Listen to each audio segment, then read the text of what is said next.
bing, bada boom. Hey. Ow! Oh, my dog is pissed that I just did that. Fuck it. GM. Riled him up. Oh, yeah. He's pissed. I forgot to open the bedroom door for him so he could go lay on the bed. That's really what it comes down to. Hey, now. What's going on? GM. I don't know, man. Stuff. Feels like a day. What a weekend. What a week coming up. What a day it's going to be. What a time to be alive. Yeah. How are you? How was your weekend? What did you do? You did some stuff. Yeah. You did There were stuff. There was a lot of Star Wolves promotional media, AMAs. Oh yeah, that's coming up soon, isn't it? That would be minting today, my friend. Boom! Minting today. So we were out talking about our precious Star Wolves. ETH has looked very, very strong, contained by 3,500 for now, but looking very, very strong. Bullish indicators all around the market, and the anime meta is back. And boy, was it the story of the weekend. Cook after cook after cook after cook.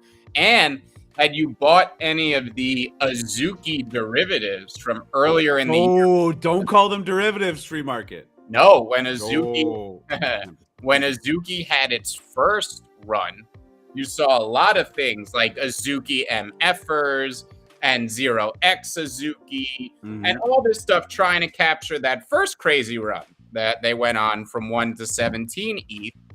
And they were pumping this weekend. They came back from the dead as everything and anything Azuki or anime related had its moment. And continues to have their moment. What a run that all of those projects have been on.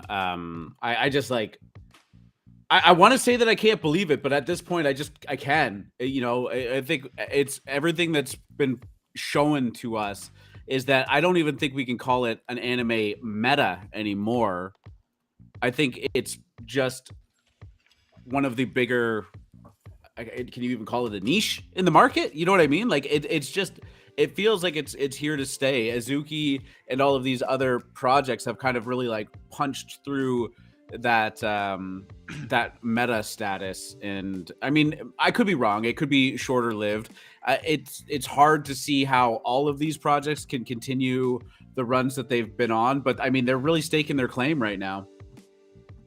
No question. We've talked about the Venn diagram of crypto Twitter and anime Twitter, and it's a circle. And this is a very, very natural extension into NFTs for anime. I think it is obviously going to be just a huge segment of this market going forward. Yeah, I'm feeling that for sure. How did the AMAs go? I mean, we could talk a little bit about Star Wolves in a bit. We'll get through our typical news type stuff and whatnot. But it was good. You got interviewed by Crypto Wall Street, and then you did one in the Habibi's Discord. Yes, absolutely. And there was a one on the morning squeeze the day before, and I love doing them. I mean, I've said this line before, but this has been a labor of love all the way. And to get it into people's hands, I could not be more excited. Oh my God, just looking at the previews that we generated on testnet for what's possible. And boy, am I pumped. I am pumped. They are looking beautiful. Spectacular. All right. You want to get into it? GM Degens, and welcome to the Moon Day edition 104 of the AlphaMint AM show. It is April 4th. Big day. Big day. Going to be a lot of fun. I am your host, R2 Degen, and I am joined with me, as always, by the Winter Wolf himself, free market capitalist. Hey now. Yeah, GM to all you Degens out there. Thank you so much for joining us. FMC was God mode all weekend. Yeah, I mean, hey, look, as we just said in the pre-show, just before we did that intro, FMC was doing, almost like the press circuit for the, not almost like it was the press tour for Star Wolves. And I mean, if there was one thing that stood out above all else, was that you were having fun. So I'm happy to be linking back up with you this morning after that great run that you had on the weekend. I did get really pooped out by Sunday. I took it very, very calm yesterday, and today I am just ready to hit the ground running. It's very exciting, and yeah, we're pumped. Yeah, I mean, guys, I gotta tell you, like, even doing this show, I love it. I love doing it every single day. Doing a little bit of the research for it and all of that stuff. But like, it can be tiring. So when Free Market goes and does the spaces after this, and then he does his stuff in the evening, and then he goes through all weekend doing that, like, I'm in awe of that ability. So kudos to you, my friend.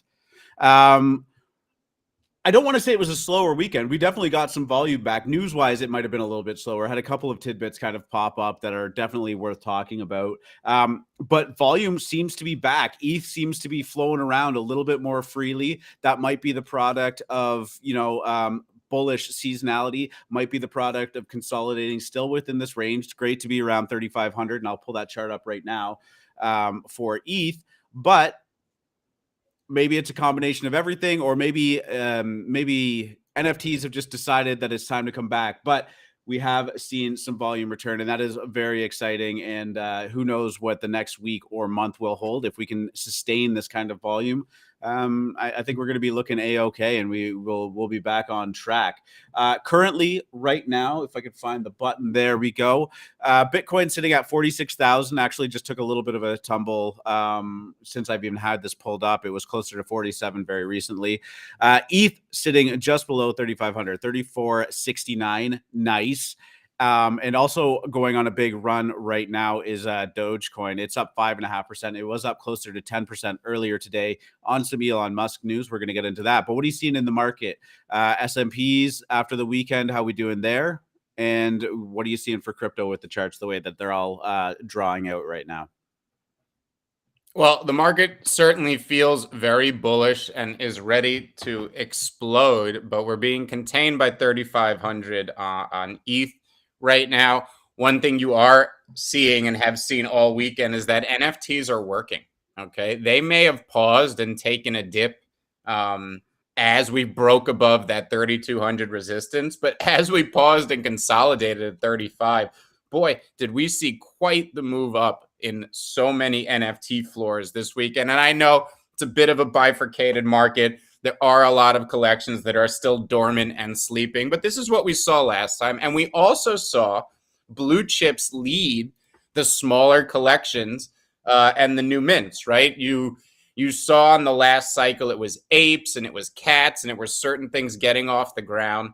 And you're seeing it now this cycle with Azukis. And when people who paid 1 ETH for an Azuki go out and sell it for 33, 79 ETH, 420 ETH, well, they turn around and they buy NFTs. So we started to see that money rain down onto the smaller and medium collections, especially the quote-unquote future blue chips, as they're called. And obviously, the big thing was the anime meta. But right now, markets are looking very bullish. They are positioned to go higher. NFTs look bullish. I don't think people are ready for the everything rallies at the same time moment.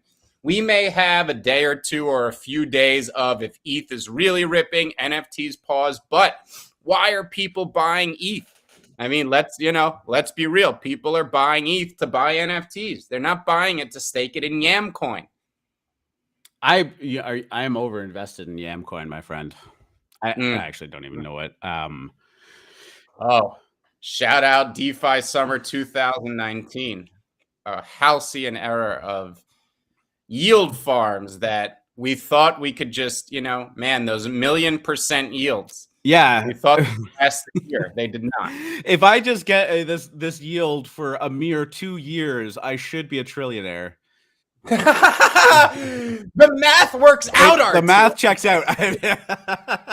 I know most it. people will say that's not possible, but I've definitely seen some people convince themselves that that these yields are doable forever. I mean, Jesus, like even just like well, we look at the power of 200% a year, which is essentially what Bitcoin has done since its inception. That gets nutty really quickly, and ETH is outpacing that as well. So sometimes you just got to settle for a lowly 200%.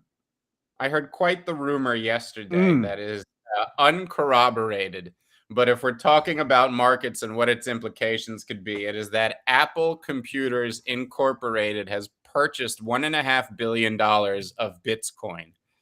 And if that is true, I would strap your tits down and watch out, because we are going to go much, much higher. And I will tell you right now, tech stocks, Square, the NASDAQ, ripping up 1% versus the rest of the market taking a pause. That is a sign that I don't have interest the NASDAQ. rate. Sorry. Yep. Go ahead. Yep. No. And that is a sign that interest rates are calming. That, S&P 500 has a higher allocation of old man stocks, energy, the things that have been rallying into higher yields because they benefit from them, and commodities benefit from these things. Now you are seeing a small rotation out. Now, I do not think all tech is coming back, nor do I think all of crypto is coming back.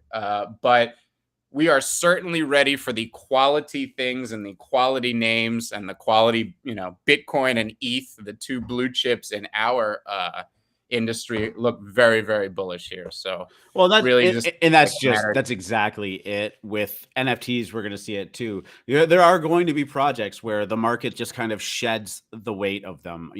There's projects that launched in the last bull market that are going to be dead and they're not coming back. And it's going to be hard to watch because it's difficult to try and pinpoint which one you want to be holding on to for the long term, or which one you're going to just put in your hidden folder, or which one you're going to sell for 0.001 and hopefully get some tax loss harvesting on that. You don't got to start that yet, but it is difficult. And during this next kind of leg up, you're going to see the landscape of the top 100 or the top 20 cryptos change dramatically, and you're going to see the landscape of the top NFTs change dramatically too, as we see Azuki has basically marched itself into almost a number 2 spot in profile pictures. It obviously hasn't fully taken on CryptoPunks yet, but based on their relevance, I think that they have a pretty good shot of doing so.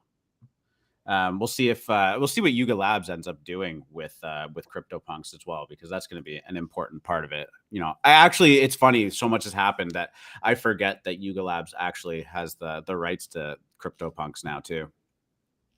Yeah, exactly. I mean, and that is they didn't buy it for nothing. Yuga Labs been quiet for a little bit now. The whole 48 hours or well, I don't know. They're looking at the Suzuki, and it's taking all the PR, the mind share right now. I feel like Yuga has to say something. I feel like they want to say something. I saw in that airdrop that they did that the trait on it was devs do something, or devs did something, and it was like 99% was there. Yeah, that was clever. Funny nod to the project. Let's get into some news real quickly. Like I said, not a whole lot going on there in my mind that I thought would be worth pulling up, but huge news coming out of the Web 2.0 world. Elon Musk has bought up almost 10% stake in Twitter. And Dogecoin, by extension, has jumped up 9% at the time of writing this. It's sitting at about 6% up right now. This is pretty crazy. There was a lot of speculation, and we saw it with a BitClout pump, or a DeSo pump, for those of you that don't know, a centralized platform that a lot of us actually came from originally. Elon Musk hinted that he was going to start his own decentralized platform, and that one went on like a 200% rip overnight, fell back down. But he, I guess, is going the more traditional route and is just starting to buy up share in Twitter. What's your first reaction of this? Because I think I dropped this news to you while we were doing our pre-call too. I think this is one of the crazy. This is really important.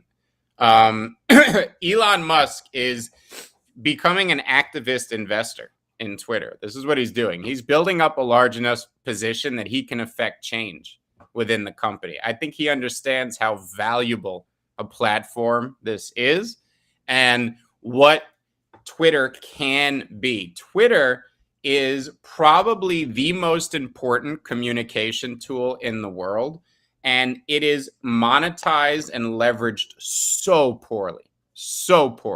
The culture there since Dick Costello has been CEO is lax, to say the least. Reports at the time were that, employees didn't have to come in to work. And I know it's different now in the time of COVID and all that, but you created a very lax atmosphere over there that's really hard to get rid of no matter what you do. It's very difficult to change the culture within a company. That's why when you set a culture, it's really important. It's really important, that initial tone that you set, because it's very hard to get rid of down the road. Twitter could monetize news media, finance media in a way that Bloomberg and traditional media companies could not. It is beyond, again, the most important communication tool in the world. And I think Elon Musk sees that, wants to be an activist investor and put his touch on it, because we know, for better or for worse, this guy gets things done. Okay. He's eccentric. I actually think he would, I think he would affect great change at Twitter. And he's often been outspoken about the censorship around, Twitter,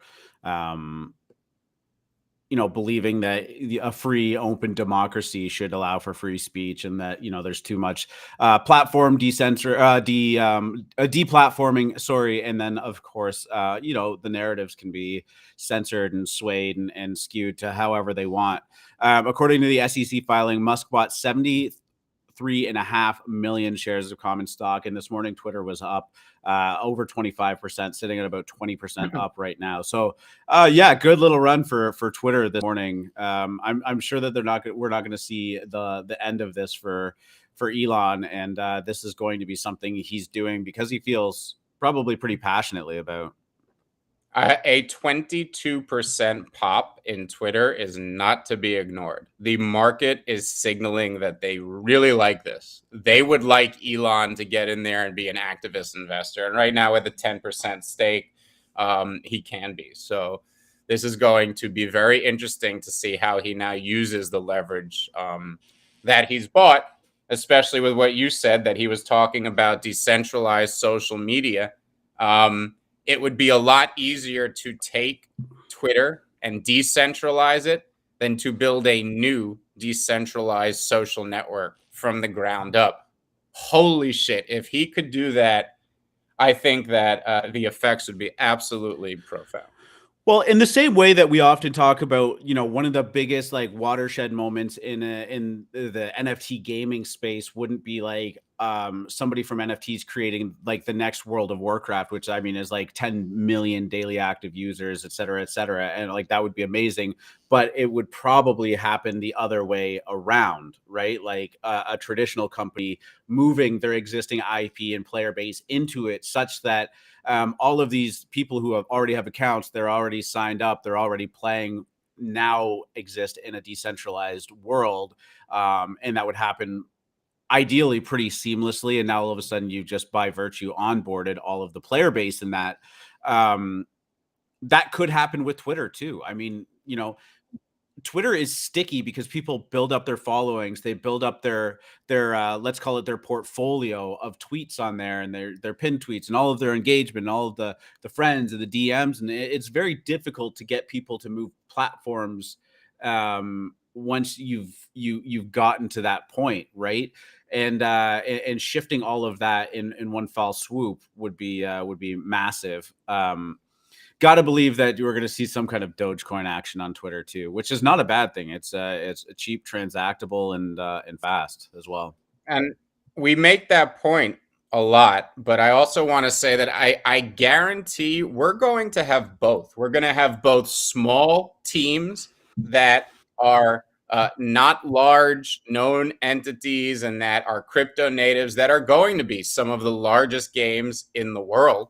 But the ones that are going to do it more often are the established gaming companies. So you're just going to have a higher percentage of those become very successful games than the ones made by small teams. But I guarantee you're going to see both. I mean, this is true in Silicon Valley as well. You don't just have the big four winning every once in a while. A small company comes along with a great angle, does something amazing, and grows. And this is going to happen in crypto too. You're going to have both. We only say that the one you're going to see more often is when one of these large companies, like you said, goes crypto versus the other way around. Well, look at the effect that Nike had on Artifact and Clonex. And Clonex was a big NFT brand. And the second that Nike slapped their swoop on top of it, I mean, it was just you're out, you're off.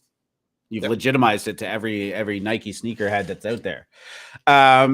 Obviously, we're going to end up talking about this sometime in the future. Elon is going to have some kind of influence over what goes on in Twitter. Might not be tomorrow, might not be next week, but something will end up coming of this. He might continue to accumulate more. Who knows?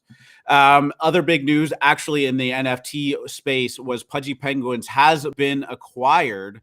Pudgy Penguins Ethereum NFT collection sold to Netz Capital for $2.5 million. The Penguins are trading hands after months of community. Picture. Yeah. I definitely. This is why, guys. This is why this collection will never go away, and why they paid 750 Ether, because it's the most memeable collection of all time. And they had a moment. In the picture, yep, had a big moment. Not in a good way for a lot of people, but like it's still there. It was a collection that did really, really strongly. The drama surrounding it with cold pizza, cold Ethereum, all of the shenanigans that happened, them clearing out the treasury and then having the gall to ask for like what was over 1,000 ETH or something stupid like that, more 2,000 for the project. 9x9x9 is in on it, and not on the scandal part of it, but it holds a huge bag of Pudgy Penguins. They went down below 1 ETH, and they've been rallying. I think the lowest I remember seeing them was 0.8, but if you want to correct me if I'm wrong, please do. This morning, they are sitting at just about 3 ETH, and some of them were selling. I'll give it a refresh and see what happens, and see if my touch still exists, or OpenSea is just going to outright rug me. But yeah, there we go. Yeah, 3 ETH exactly. Look at that. My fortunes have turned. But yeah. So, anyways, Luca Netz of Netz Capital has purchased this full on. He's going to be now the recipient of all of the royalties, and the market seems to be approving. Whether or not they can get back to their previous kind of gold standard of community levels, that to be seen. But I got to believe that a lot of those people that ended up being bag holders of Pudgy Penguins are breathing a sigh of relief now, because for a while there it was touch and go, and it felt like Pudgy Penguins deserved to be better than that. But this market is ruthless, and if the volume dries up indefinitely and people lose attention, and something like this doesn't happen, it might have just been a slow descent into nothingness. Yeah, I mean, I think that after the drama in the community, while it was temporarily disbanded, I think people just wanted a break. I mean, I think Penguins just wanted a break, and they all went their separate ways. But they're all going to come back together over this. This is rejoicing. This is and I will say this a million times about every collection. Once the team sells it to the public, it belongs to the community, and it's up to the community what happens to it. The reason they've now been bailed out or bought out or whatever you want to call it is because of this community. It's because this community was so passionate, so dedicated, made so many memes. And the fund that bought this knows that can be struck up and captured again. It's a beloved collection, regardless of the person who put it out. nor with the Yeah. Just reading the comments here. Yeah, Brett's Finance saying they went down to 0.6. It doesn't surprise me. Yeah, I knew that they were right down there. Last time I recall seeing the floor price 0.8, so they're right there. Rumor has it that Elon. No, I don't know that that's true. I can't even say that. Yeah, so this is exciting for Pudgy Penguin holders. I'm glad. Before we were talking about like in the November kind of bear market, how well they held their floor, how strong that community was, how passionate they were. And it does feel like a little bit of poetic justice that somebody new is coming into it and hopefully going to do a great job of revitalizing the brand. Again, if we look at the activity, it's been very strong. And yeah, some big sweeps there, and yeah, people are back on the Pudgy Penguin train, and I'm actually here for it, despite not having any of them. I'm going to pull up WGMI, which is something that I've definitely gotten out of the habit of doing only because I love the color green. And boy, is the 7-day change a lot of green. I'll make it a little bit bigger there for you. Well, maybe a surprise, but not really. Bobu the bean farmer sitting at, you're right over there, free market. Yeah, no, it's a lot of green. A lot. I like it. Bobu the bean farmer, the fractionalized Azuki, that experiment they kind of did shortly after launching has been going on a little bit of a run here, up 170% this week, as anything Azuki related has been going crazy. Pudgy Penguins we just discussed, yeah, sitting up 160%. Cyber Brokers, another one we talked a lot about in the past, and that incredible run that they went on is, well, once again going on an incredible one. A mere 7 days ago had fallen to a 2 ETH floor. Now we say 2 ETH like it's not expensive, but at the time that's what we're still looking at, $7,000 per NFT. So not a small chunk of change to buy into it. And it's difficult because you see it go from 2 ETH to 5 ETH, which is it is right now. And I'll click on it. But 2 ETH can be a lot of liquidity if you're not sitting on like gigantic 3, 4, 5 figures bags of ETH. But yeah, Cyber Brokers 5.1 ETH floor going on an absolute tear. And this is kind of what I was saying in the pre-show. The volume seems to be back. These kind of secondary projects, not the not quite blue chips, but the contenders are making their way back up to these floors that we saw them reach. And even at the time, it felt like they were getting a little bit ahead of themselves, but they're showing us that they really do have the legs, and there's demand to continue to keep going. Vogu is actually one that popped up and surprised me. They have a little bit of news coming out, and maybe there's a revitalization there too, but they're up 100% this week. Across the board, it is just like green. So that coming this weekend. And yeah, it looks like NFTs are doing a thing. Burr. Machine Go Burr. Let's actually just talk about Azuki now, because it is worth the mention, and we're gonna lump Azuki in because I know we talk about it a lot into this whole anime meta, and I'm just going to say that it's not a meta anymore. I think that this is 1A and 1B with NFT gaming, and it's you might get these hype cycles where there's a lot more attention on them, or there's a myriad of projects that are dropping through it. But I think as Free Market said, when you look on crypto Twitter and kind of that Venn diagram between anime fans and crypto fans, it's essentially a circle with like two thin lines. Azuki is just it's unstoppable. It was up to 33 ETH at one point this weekend.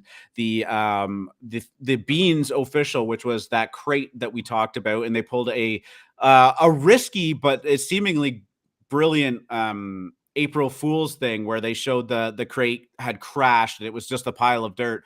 Didn't even phase them slightly. I think most people are kind of keen or sharp enough to know that Azuki is not going to be like really rugging people with a pile of dirt, but they were sitting at 7.5 ETH. So I mean, if you were an Azuki holder and you managed to buy one of these for 1 ETH, you just made 15 ETH if you sold at the top on this airdrop alone. And this has just been an incredible account of events for Azuki.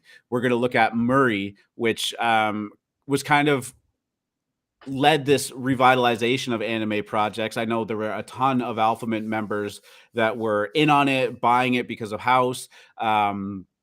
holding it, accumulating more, super bullish on this. They were up to about 1.2 ETH at one point. They're still sitting at 1 ETH, which is great, because normally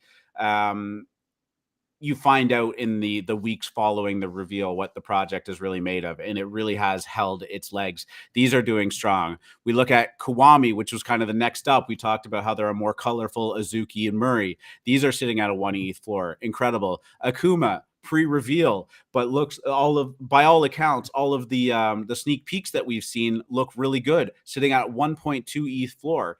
Evereye, which we talked about on Friday, is kind of maybe being the make or break. Like, let's see what this meta actually is made of. Let's see how the market responds to the idea that these are all mechs. You know, we saw the disaster that was the 3D project Mechaverse a long time ago, and just had a huge fall from grace. There was some concerns that maybe they would look too much alike. I only pulled up their website. Let me pull up the OpenSea.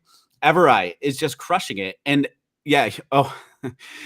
This one has been a little bit more of a wild ride, because every time I refresh it, it could be like 1 ETH or it could be like 0.75. But this floor is pretty thin. Yeah, let it rip, man. Do it.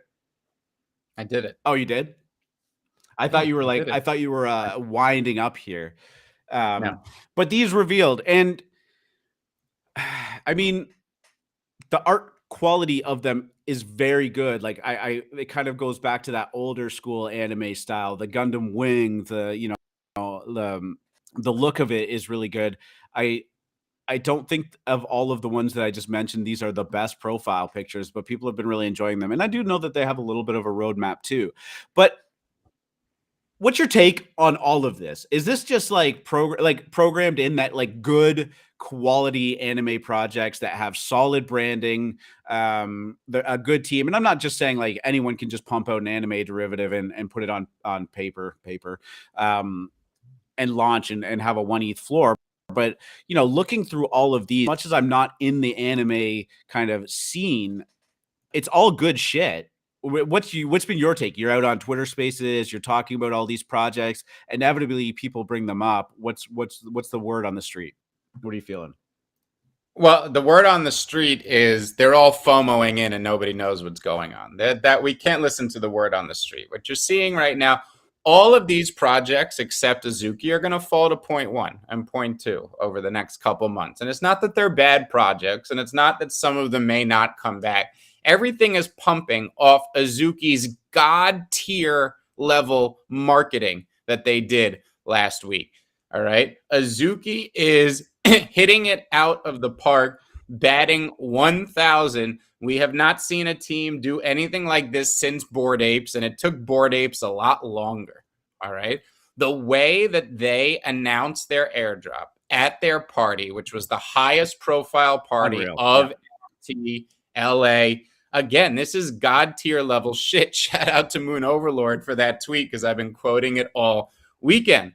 Everything Azuki was pumping, right? You had the beans going crazy. You had the box of dirt going crazy. You even had the Bobus at one point get all the way up to 0.5, right? What is there, 50,000 of these things? I mean, this is an absolute force now. And because of that, this is how these things start, right? People see Azuki. They get FOMO. Even the derivatives start to price them at, not the derivatives, the airdrops, the lower costs of entry within the ecosystem, even those start to price people out, and they head for the derivatives. And we saw every derivative having a pump this weekend, if it was either anime related or even the direct Azuki knockoff mashups like Azuki MFers, 0x Azukis, all that type of stuff. Everything had a moment this weekend. It was a rolling pump from one anime project to another.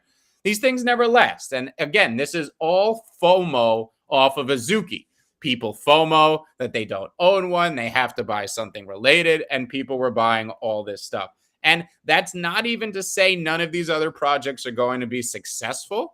It's that they were artificially pumped by a rising tides lift all boats. And we've seen this in any project, in any meta, whether it's the cute meta or P2E or anything. Everything gets pumped, and then it just gets too far ahead of itself, and it's going to have to pull back. Now, Azuki seems to be programmed for 50 ETH.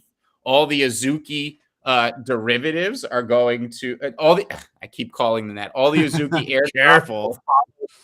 All the Azuki airdrops will follow suit in whatever ratio makes sense and all that. Very bullish. We actually had one of the co-founders of Azuki on Out of Pocket over the weekend, and we got to talk to him. And you just have to get to know these teams to understand why certain projects do what they do. And when you speak to the team, you go, okay, I get it. And look, these guys are incredibly capable at what they do. And now they have a treasury and war chest that matches no other, well, few other projects out there. They can do anything, and they're gonna. So this was quite the weekend for that. Absolutely amazing. Hat tip to anybody who was in and held. And I think there's more coming for all of you. So strap in. Azuki GMI, my guys. And it's funny because we put out these videos, it's recorded, and inevitably we always get one or two people coming in the Discord or commenting on it and be like, you guys were so bearish on Azuki. Now look at it, and now you're bullish on it. And like, again, when we talk about blue chip status, and I think like you can't put Azuki quite in there yet, but one of the big things is time, and you can't fake time. Right? Time is this steady. I'm going to get somebody to be like, time's flat, actually. But like, time is this steadily occurring thing. And, time just has to pass. Time has passed for Azuki, the team, and they continue to operate at a high level. When Azuki dropped and went straight to 5, 6, 7, 15 ETH, we didn't have that time built into this project yet. So when you rewind the situation and go back to what the landscape was then, it seemed ridiculous that Azuki was at 15 ETH. And the market agreed because it did pull back to what? Volume dried up on everything. It went down to 7 ETH. It was all right there for the picking. And 7 ETH is still fucking incredible and really, really expensive. But the team kept delivering. Their marketing strategies have been on point. Their branding has been on point. They've fostered this incredible community around some pretty damn good art. Say what you will about it. And here we are. 30 ETH floor, 35 ETH floor, and it seems programmed. They seem to be traveling along this highway that Bored Apes has paved and is just inviting anybody to drive along because they're doing it faster than almost any project that I can think of, if any. It's got to be, barring any major pullback, like one of the fastest ascents to a 25 ETH floor, and that next on the list of blue chip status. But again, when you come at us for being like we were bearish, it was like we were bearish on the idea that this project had gotten way too ahead of itself when it just ripped to 15 ETH. And if you held through all of that and didn't sell or accumulated more on the dip, and you are now sitting in here, feel free to laugh at me because I applaud you. I mean, you guys are fucking winning and killing it. It's great. Feel free to laugh at him, not me. No, it's true though. Like you know what I mean? Like we could have predicted when Azuki dropped that we'd be sitting here at 35 ETH. I would have said, yeah, it could probably get there in a year. But it's changed the way that I even think about what's possible in the NFT space. Is this going to be frequent occurring? No. Every time we're going to get there, we're going to see, oh, this one's the next Suzuki. This one's the next Suzuki.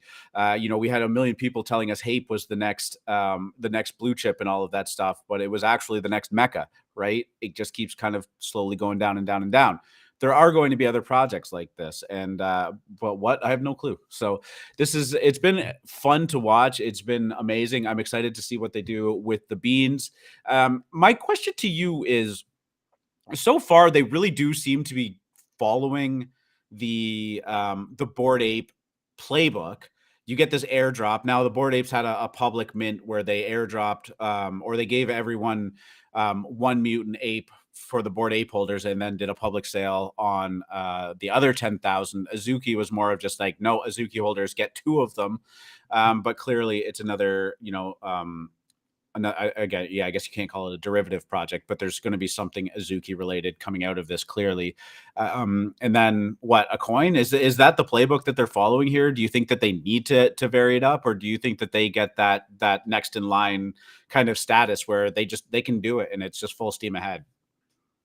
No, I think this will all be companion collections to make up their universe, and it will relate to their TV show and anime series and movies that they're developing, and that's where this project is going. And I think they're going to execute and do very well. So you think that road is eventually going to fork off, where like they're doing completely different things than Bored Apes? Yeah. I don't think they're going to do anything that Bored Apes is doing. Yeah, I think that's what makes them special. This is a TV show where you got to buy the characters before it's made. Well, I'm assuming that they're going to have a funding. I would not be shocked to end up seeing this. What's that? I was going to say they don't need any funding now with 174,000 ETH in secondary sales. No, I would not be surprised to end up seeing this as like a Netflix series or show or something like that. They're going to go full force, and that would be a huge partnership as well. Oh, no question. I'm sure the deals are already inked.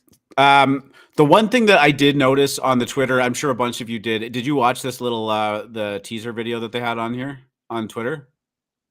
No.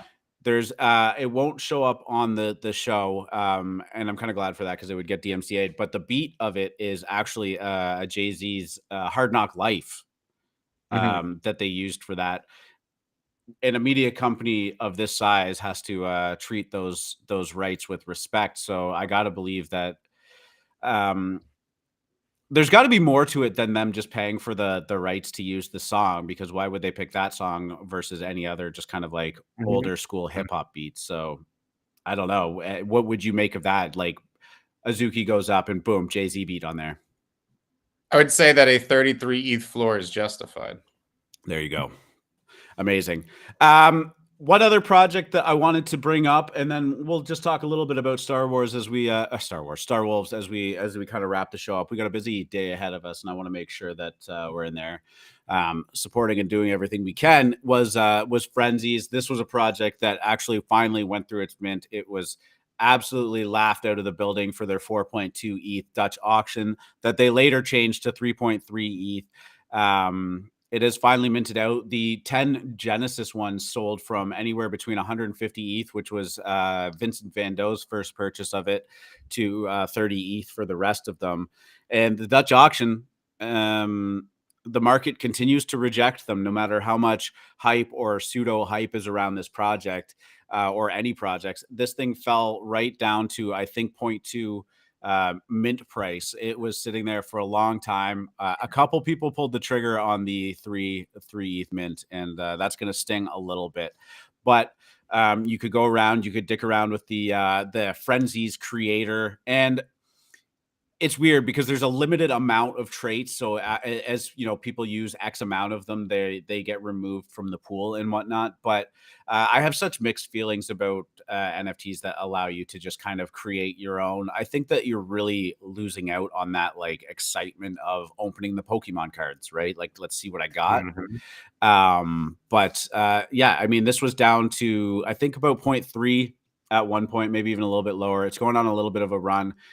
I want to throw it out there just because these are big name artists. They've worked with tons of people. Whether or not you feel like they've treated the NFTs respect, I'll leave that up to you. I tend to believe that they really did miss the mark with the way they came in so hot with it. But again, when Vincent Van Doe buys your first NFT for $500,000, maybe you just kind of get that we made it kind of feeling. But I would just keep an eye out for this, because I will not be surprised if we're talking about this in 2 weeks time at a much higher floor. I don't know if you watched any of this went down, or you jumped into the character creator that they had. No, this was this was a very weird, strange drop, and it really was mired by the initial Dutch auction that they had planned, which was a little controversial, given that it started at such a high price, and the Pixelmon had just gone down when this news was breaking. And I think people were really down on the art in the end, that the art is not that good, especially for the price that was out there. And it was kind of crazy to see all the influencers out there touting these things as amazing when they look the way they did. I am confused by this. I don't know if I should or shouldn't be, but this is no, I share the confusion with you. I mean, in terms of just like 3D art, it's not great, but these are like augmented reality characters so that you'll get down the future and all of this stuff. So I don't know. This was pure and simple an influencer pushed project, but I mean they're real artists behind it. So yeah, I do think that we're going to be looking back on this and be like, wow, damn, those were really cheap. I'm not buying any. I don't hold any, just for full disclosure. If you want that, but yeah. Moonbird's up next to scuff their Dutch auction. That is an interesting take on it, because I'm not sure. What does that mean? Scuff their Dutch auction? Like to fuck it up. They're starting the Dutch auction at 2.5 ETH, and it's going to go down. Yeah, I mean, again, the market has been rejecting these Dutch auctions. Do I think it's going to reject Moonbirds? I have a hard time betting against this one. I mean, the Proof Collective Pass is sitting at 55 ETH last time I checked, and that's 1,000 NFT pass collection with high volume. And Moonbirds is kind of the next iteration of Kevin Rose's project. I mean, the guy has 2 million followers on Twitter, incredibly well connected. That Discord is highly sought after to get in. It's what, $200 and something thousand to get into that Discord, essentially. If this is a 721A, I am full sending at 2.5 ETH with 15,000 play. You might need to. I don't know. The hype around this has been substantial, and people really want that. Obviously, we talked about it on Friday, gamifying the way that the staking is happening too, right? Staking accrues benefits over time. Maybe there's some idea that, the longer you stake, the closer you get to the full benefits of the collective pass. But once it's unstaked, that time is reset, which means, there's no locked in value for the amount of time this NFT is staked. It doesn't accrue on the NFT. It accrues to the account that was doing so. So once you remove it, it's gone. I do think coupling that with the idea that this is a highly, highly, highly sought after Discord to get into, and it will have a separate area for Moonbirds. I got to believe there's going to be a lot of diamond hands on this. Yeah, especially when there's a time commitment.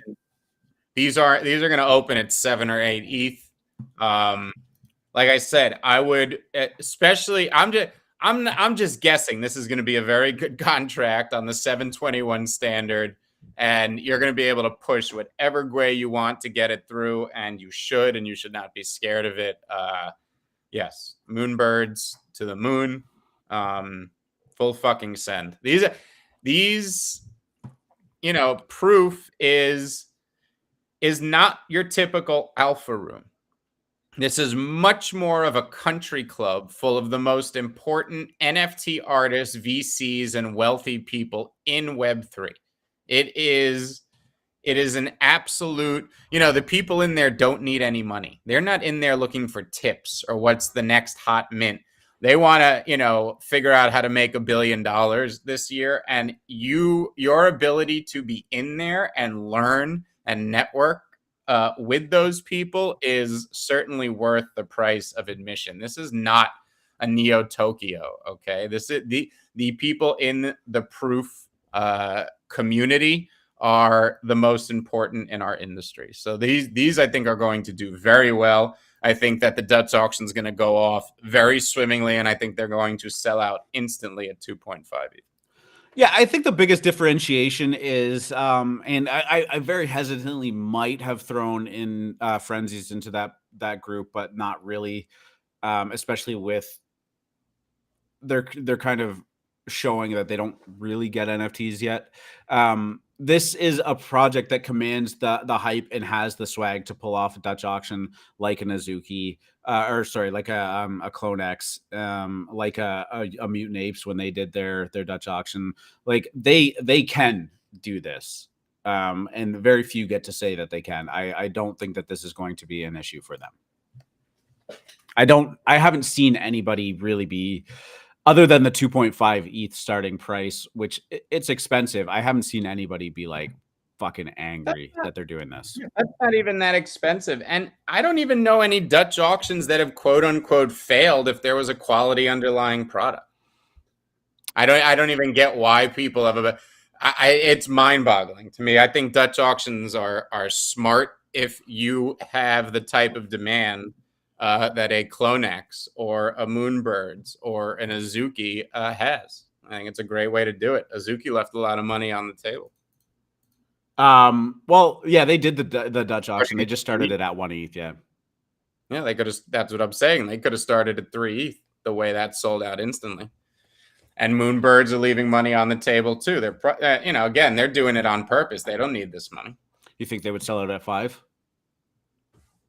I don't know if they'd sell out. I'm sure they would. I'm sure people would start buying above 2.5 ETH. They'd make more money. Yep. Yeah, all good. I am looking forward to this. It definitely won't be the last time we talk about it, but April 16th is when it's going down.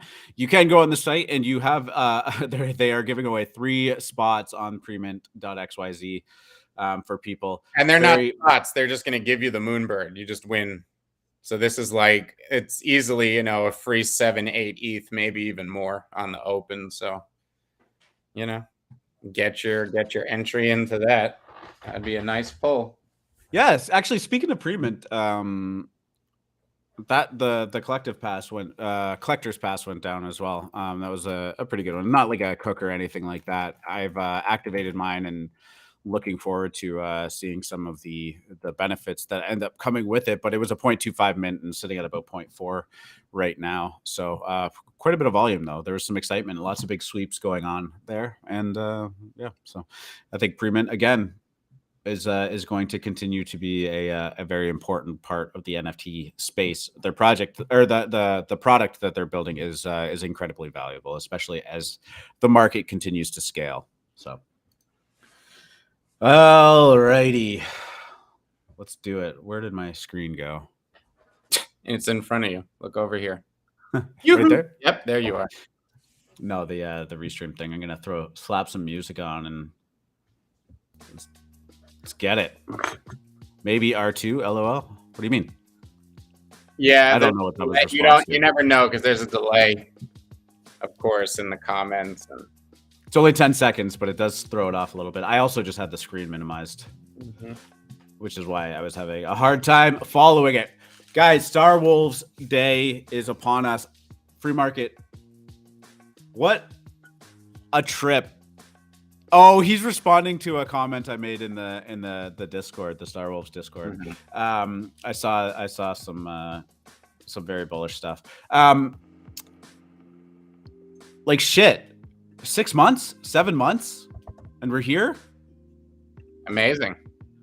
I don't think many projects put that amount of time into their work. Most of these things are a 2-month turnaround, maybe 3 months. So yeah, it's a big thing for us. We're really excited, really excited.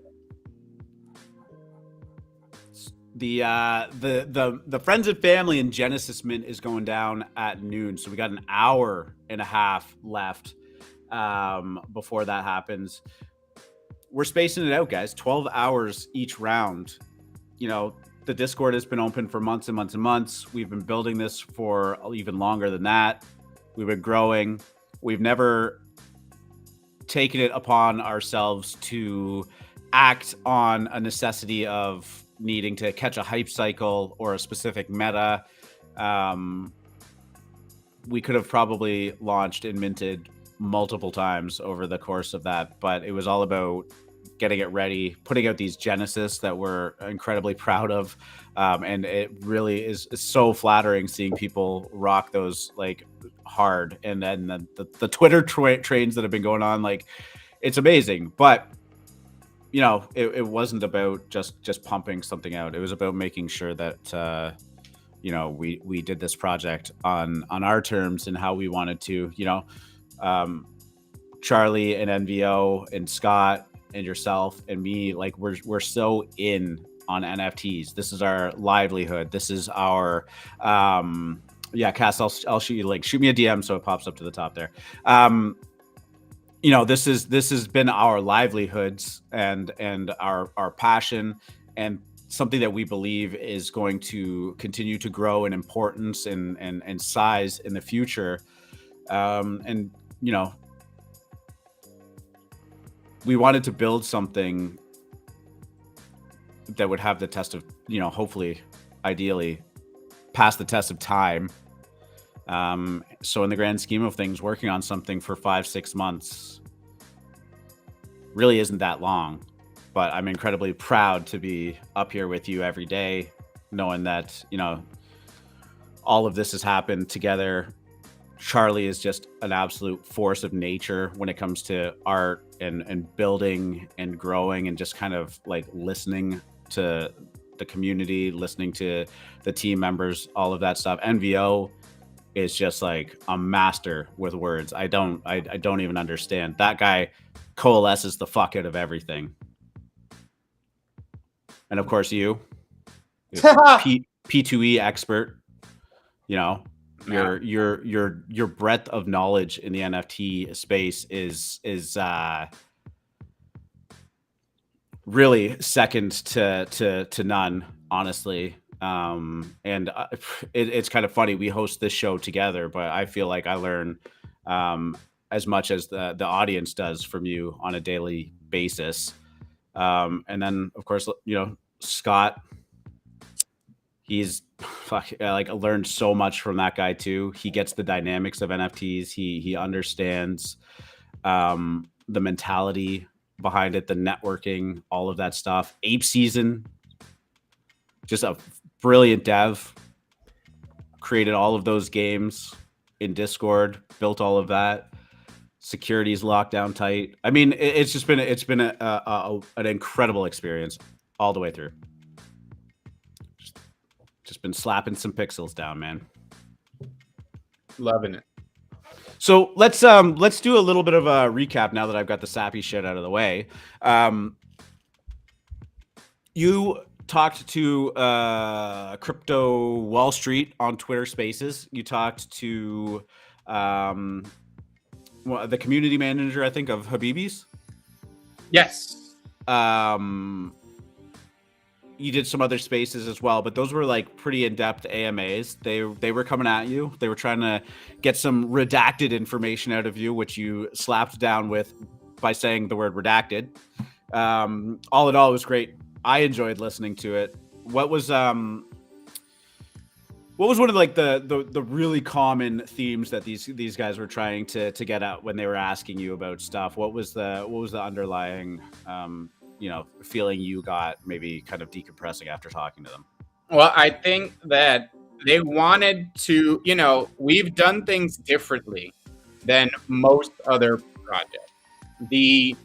I've characterized it as we don't ever break character when we are, you know, our Discord is on theme, all right? We don't divert from that because we believe that we are building an entertainment property. We want always to honor that, which is why the lore and what NVO is contributing, I mean, it's so integral and important to what we're doing. And of course, I think with any NFT project, one of the central things most people, you know, what are you? What is it? And I just tried to, explain that the first way we are expressing this entertainment property is through a game, because Charlie is an avid traditional gamer. I am a P2E obsessive. And given, you know, the type of art and where we are, it only seemed like the most logical, natural extension of it. But we are thinking so much bigger than that. And that was what I think one of the common questions was, and how I wanted to express it. And you did so incredibly eloquently. Thank you. Yes. How you doing, my friend?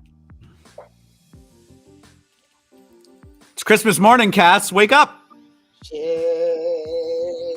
Shit. Hey. Dude, I don't really sleep easy. I didn't sleep last night. The jitters. My alarm went up and I sat straight up. I said, "It's the day. We're here." Well, I was even saying this on the PC chat yesterday. Like, normally it's like, you know the deal, right? You don't mint first. You don't be that silly guy that mints first. You wait. You see until and you play your cards right. This is the first time in a long time, even if it doesn't succeed, because after the thing that it's got nothing to do with anything that you guys are doing. It's just to do with the community, you know, and it's just fucking sick. And I think everyone is excited. I know you were shouting out a few people by the team, which is 100%. But I would also like to shout out, like, there's a fuckload of people, man. Like, there's crazy swimmer, 30 mil. Yeah, definitely not to put them on the back burner. Incredible mods and community members and friends, really. Yeah, exactly. I think that's the thing about it. I think everyone's a friend, you know, and everyone has done their piece to help out. You know, like everyone in the gen, everyone, like Ribbon, fuck me, like Animal, Slade, Animal, Dude here, Animal, fucking, and it's not just we talk in the, it's how we talk about being a part of the Wolves in Web3 in public, let's say. And everyone is just an amazing ambassador. And yeah, it's just been an honor to be a part of this whole journey. It's been an honor just to jam with you and talk to you. And also another thing which I want to point out is how humble you guys are. I've got to say that. R2, you could have allowed it to the world that you're the artist. And you didn't. You know, you could have really shouted to the rooftops. Hey guys, look at fucking Denton Fields and them fuckers. Yeah, like humble. FMC. I remember the first time I met him. I'm not part of the team, but I'm associated with it. You know, you just didn't want to take any credit, and you were all fucking integral parts of this amazing project that you guys have fucking created, and deservedly so. People are hyped because you've created something that's completely different in the NFT space. And not just because of your game and interoperability and blah, blah, blah, blah, blah, because anyone can chat. Anyone. It's what you've done in person in regards of being able to structure a solid community from ground up, from a thread. And that in itself, dude, come on, man, 10,000 organic by invite only. Come on. Like, hat off to you guys, man. Seriously. So why shouldn't anyone be fucking excited? No, I appreciate that. Yeah. Thank you, man. It means a lot.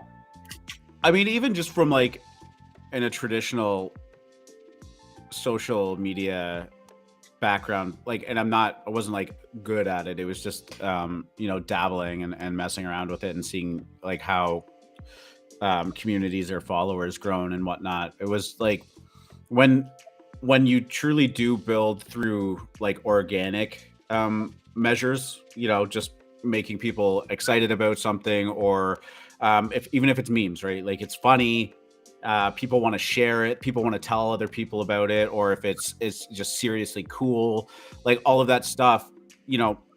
When somebody takes something that they see online, it's one thing for them to hit follow. That's a conscious action that they're doing, saying, I want to see more of this, which is amazing.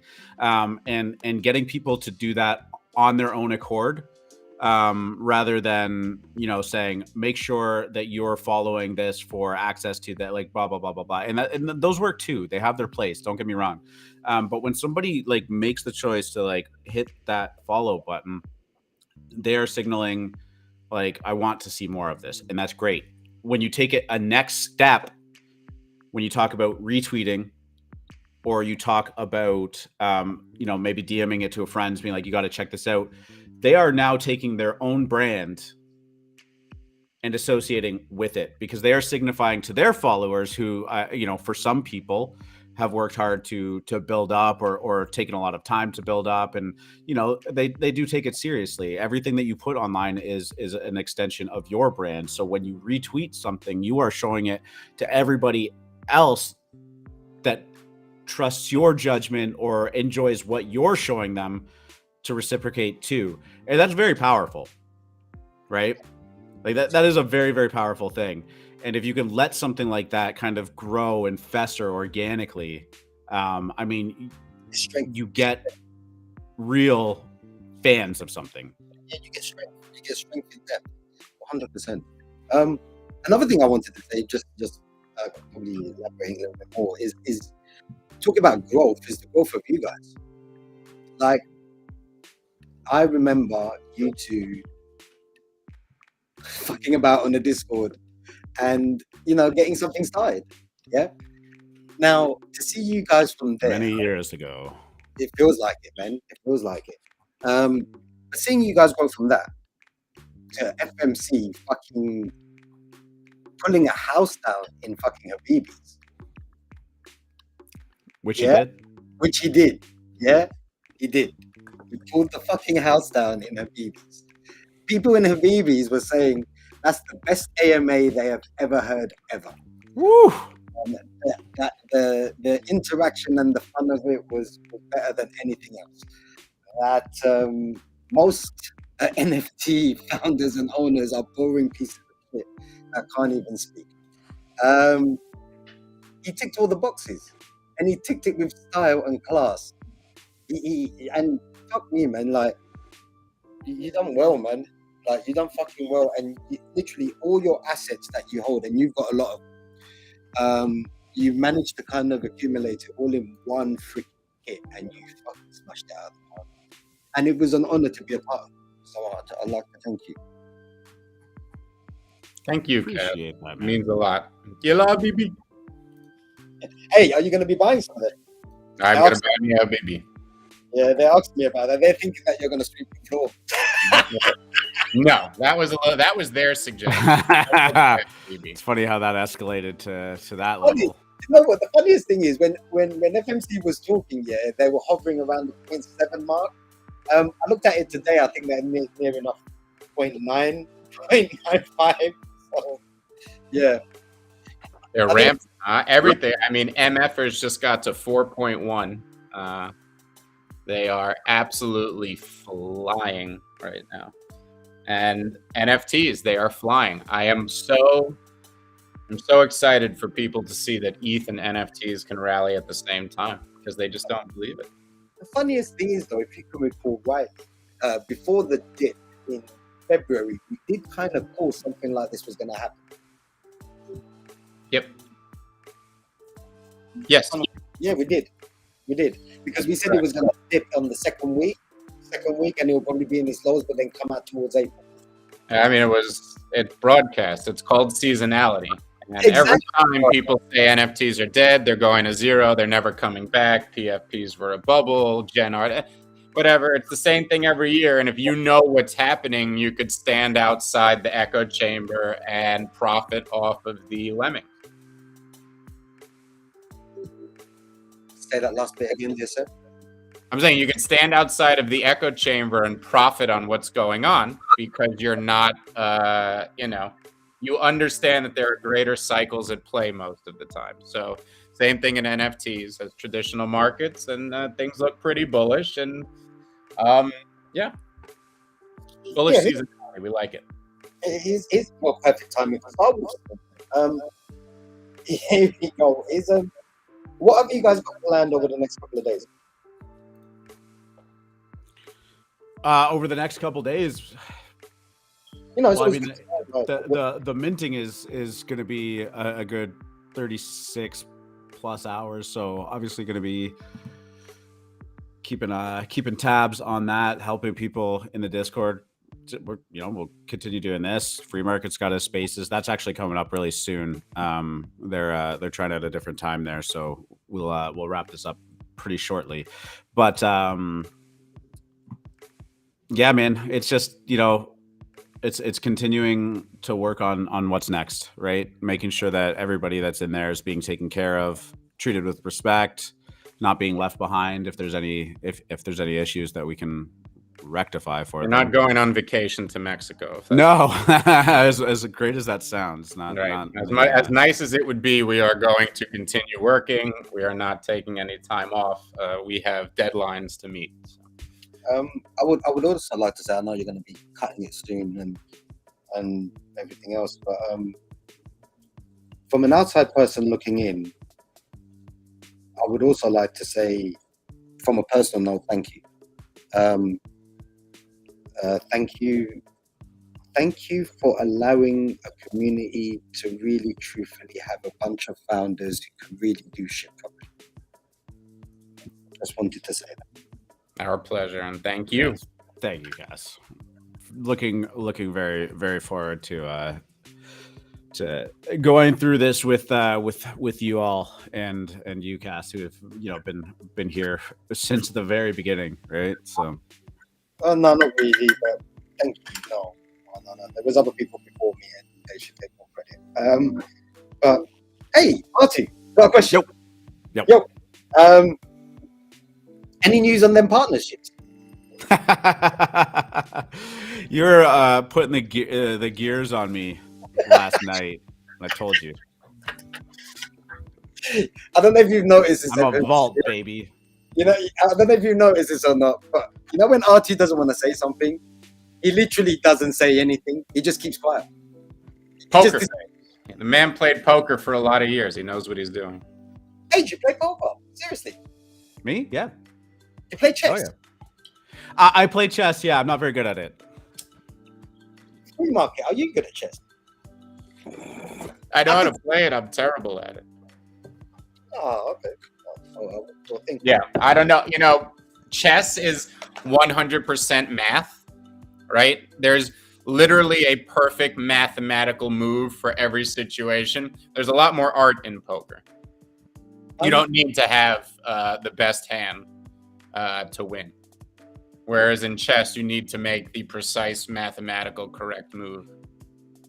Can I make one more shout out? Is that okay? Before Sure. I'd like to shout out Charlie Hilton.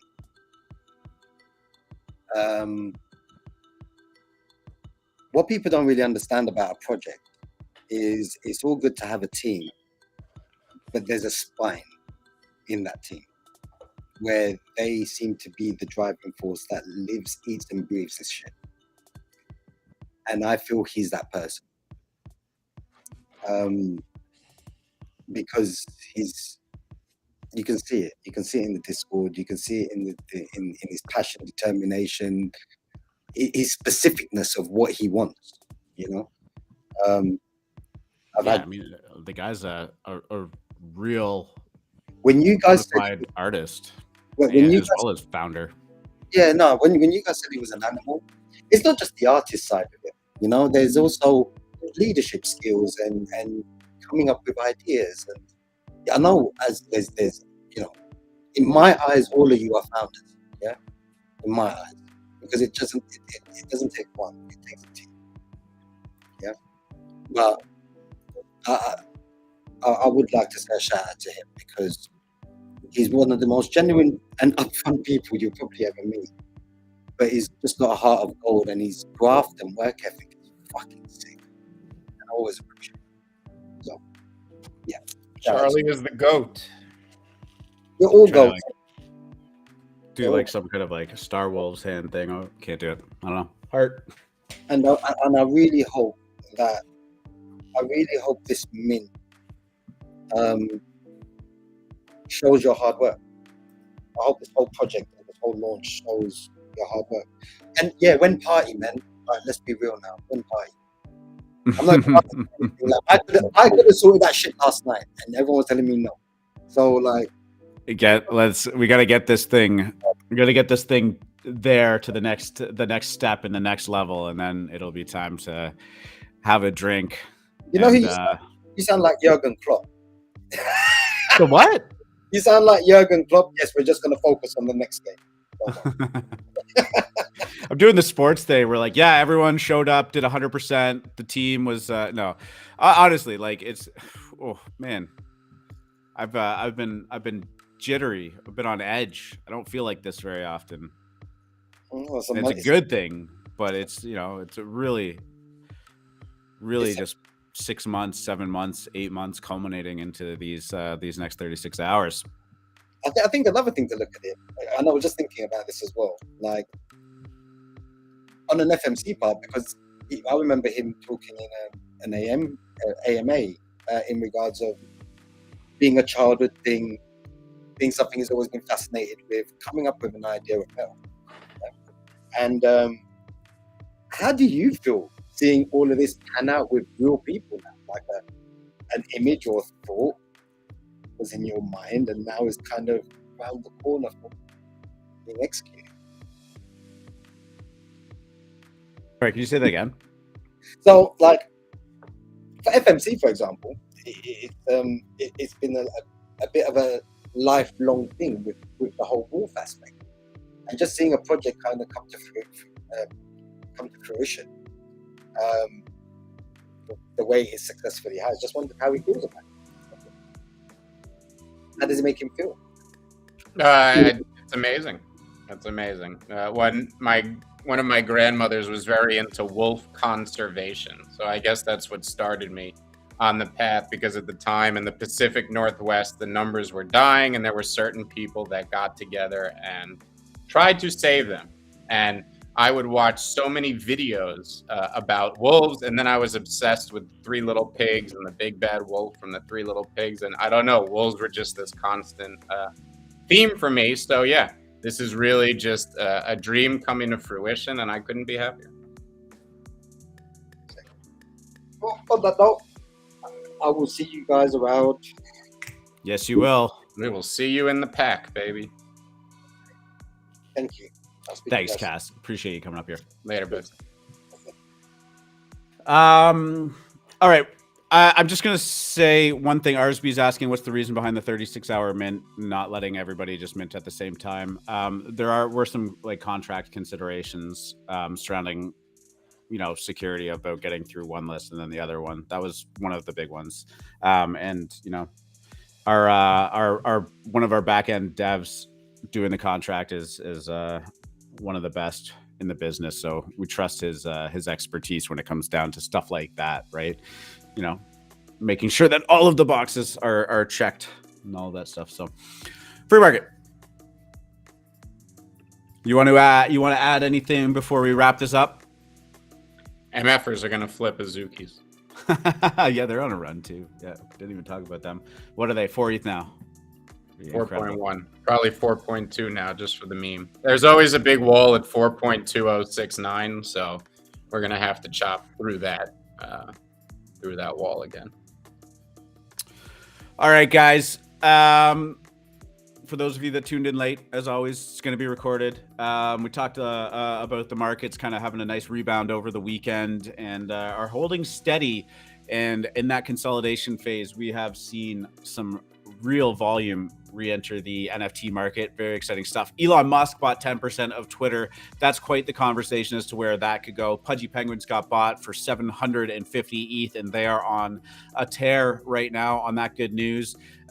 We talked a lot about the whole kind of anime meta, if it's even a meta anymore. It's kind of just like a whole segment of the NFT world. And if these projects can kind of hold the momentum that they've been gaining. Azuki obviously hitting almost 35 ETH this weekend. The Bean drop that they had 7.5 ETH.